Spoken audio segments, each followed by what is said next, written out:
No, it's the jiu-jitsu. It's the art of the jiu-jitsu. It's so technical. He's a marauder. He's a snapper. He snaps twigs and bones. Yeah, sure. Makhachev took his back. What an amazing moment. He took his back. Just took his back. Shut up. Took his back. You think I give a fuck if someone takes someone's back, bro? Took his back. You mean he neck breathe on him? He was breathing on his neck and freaking putting his crotch on the man's back. Whoa, what a badass moment. Wow, taking someone's back is the most badass moment in jiu-jitsu. Stop. The only badass part of jiu-jitsu is when you submit someone and that's it. I can't wait to go to a jiu-jitsu dojo and just sub everybody in the first round based on being strong, dude. But Brenner just did a whole pushing and pulling seminar. That was like a Volkanovski Aldo type of rhythm to the fight. Pushing and pulling around. Push and pull job. You guys are going to hear that a lot from now on. I'm going to start adding that to the arsenal of catchphrases. A push and pull job. Actually, that sounds kind of weird. That actually sounds a little bit sus. What should I call it, man? I'll just say pushing and pulling, dude. You guys get what I'm saying. Brenner was pulling him in, pushing him back. That sounds so weird, doesn't it?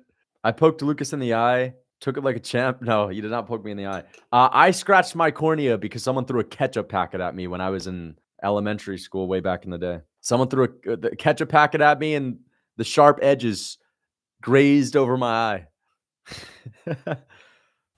Listen, you may concern yourself with getting the pick right. What I concern myself with is arguing. I like to come up with good, stable, sound argument. It doesn't matter how bad my pick was. If you can go back in time and say to yourself, you know what, may have been a bad pick, may have fell right on its face, but goddamn, was that a good argument? Holy shit. Holy shit. Was that some good logic right there? Then I'll be cool with it. I don't care if I get every pick wrong. Lucas does all that fight study and gets every pick wrong. Exactly. And you know what? I'd rather have a good prediction, a good solid breakdown, presenting my knowledge than getting it right. I know that when people want to really get down to the nitty gritty to see who wins a fight, at least on paper, you know what? I'm the best at picking fights on paper. I may not get them right in the real world, but at least on paper, all my picks, if you were to tally up all the arguments, it would be sound. If this was a class, bro, I'd be getting A+ on my predictions. Okay? Jesse on Fire is the toughest guy ever. He's not the best fighter, but no one's tougher than Jesse on Fire. Dude, Jesse on Fire. Have you guys heard him talk about his tattoos? Jesse on Fire has said things about his tattoos. Like, if you see these tattoos and you understand the meaning, you'll know to stay the fuck away from my family. All right? Like, he's some black ops, special ops soldier with tattoos earned in gritty, snatch and grab missions in the Middle East. No, that's not the case. That's not the case. And you know I'm not that way either, Omar, bro. You've heard some of my takes on here, bro. I'm not that guy. I ain't that guy, pal. I'm him, but I ain't that guy, pal. I'll admit it. I ain't that guy, pal, but I'm him. There's not many fucking 5'8" dudes with a 79-inch reach rocking around here. Fucking as dense as I am. So straight off the bat, there's that. Straight off the bat, man. Need to height max? Not when you're density maxing. I'm density maxing. That's the most hardcore thing you could do. People talk about hormone maxing, looks maxing, height maxing. Density maxing is the big thing. You guys don't know nothing about that because it's so fringe and I'm gatekeeping right now. But I'm in the density maxing world and I'm on a couple of forums for that. Density maxing is where your goal is to be a little bit naturally dense, which is just ultimately it's about being intimidating.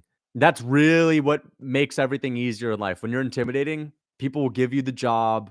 You'll just get things easy in life when you're just a fucking dense dude, like just a certain level of density about you. You get in an elevator and your neck's just popping a little bit extra. You've got a couple of hoses. You got a hose in your neck too.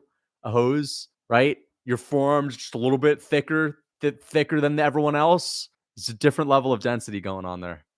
Thank you for the $2. Thank you so much. Thoughts on the first full body pick of Guru? Well, wasn't full body because his I'm just kidding, dude. Well, his feet weren't in it, but yeah. Yeah, the guy looks like a freaking unit, man. The guy looks like a unit for real. Like I didn't think he was gonna make Duplessis look that small, to be fair. So pretty crazy, pretty crazy.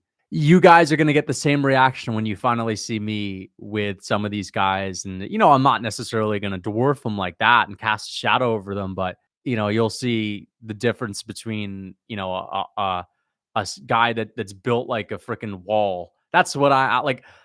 I may not necessarily cast a shadow over people, but you'll see like there's a different level of density when I'm in the room with someone else. And yeah, these fighters are tough. These guys are gritty, but they don't necessarily have that same ability to just kind of look like a brick wall in front of someone.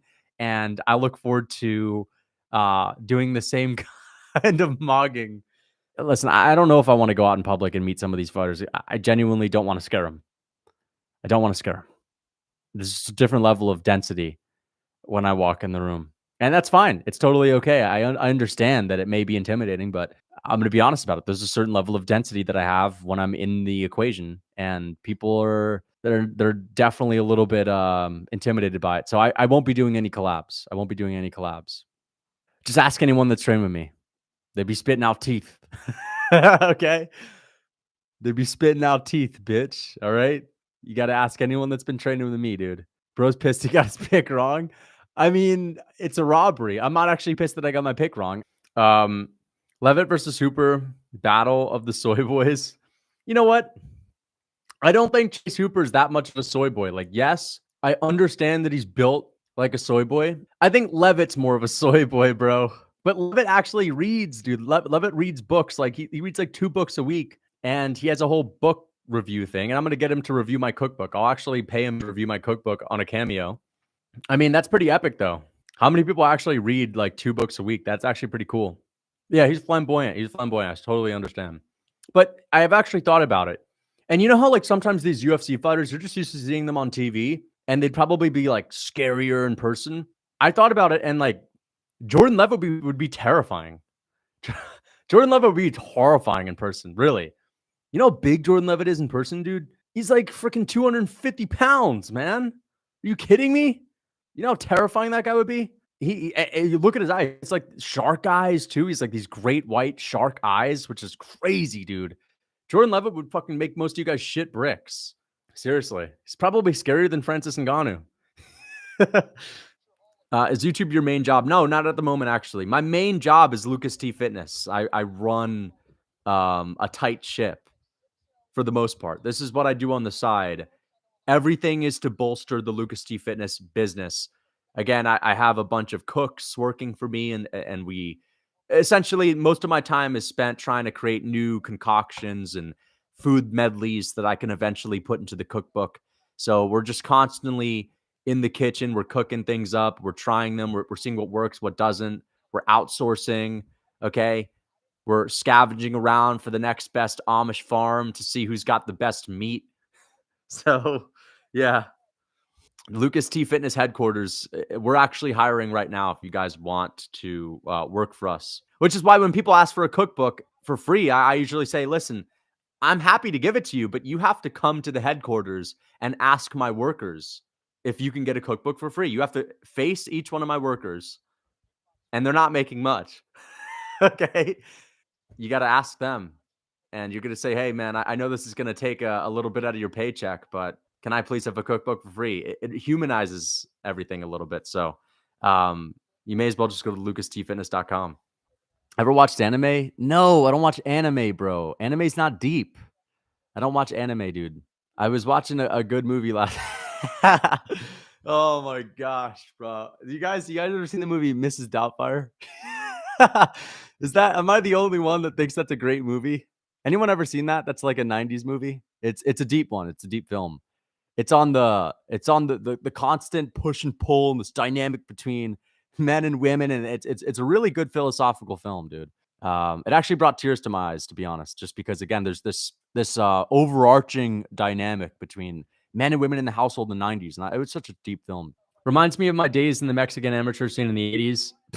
You're telling me. I mean, Jesus, you're telling me. Listen, Corvo, you remember. I mean, me and Corvo go way back. Pinar del Rio, Cuba, 70s. Different ball game. I know you're mentioning the 80s, the boxing scene in the 80s. It was crazy. I mean, dude, we used to just take fights on 24 hours notice in Pinar del Rio. Like, it was a different time. Just a different time. We were, just different time period. You'll never see it like that again. But the wild 70s, boxing back in the day when it was real, when it was real and real gritty and it was fun. The wild, wild west back in Pinar del Rio. Me, Lucas, and Yoel around the campfire. Yeah. After training, local parking lot, we'd play baseball with sticks and stones on the street. I remember those days traveling to the Dominican Republic and, the pickup baseball games before the boxing matches. Man, just amazing. You kids don't understand. You kids don't understand what we had going for us. I mean, yeah, there were some downsides. We were getting screwed over by the commissions, and there were some sketchy things going on, politics, of course. But at the end of the day, I wouldn't trade it for the world. Woodley sucks. Woodley does not suck. Woodley was a decent fighter. He was also fighting during a rap career, and that, in a way, makes it a little bit more impressive if you think about it in that way. Same thing with his rap. He was rapping during his fighting career. Makes it more impressive. You don't really see a lot of guys doing it like it. I don't know why he doesn't get the same respect as Bo Jackson or other double sport athletes. I mean, I understand why Woodley was pissed. He was doing two things at once. I think the UFC should have understood the gravity of the situation they were in. They should have paid Woodley more. His rap career his rap career was actually underratedly successful. He did come out with some excellent projects in 2018, 2019?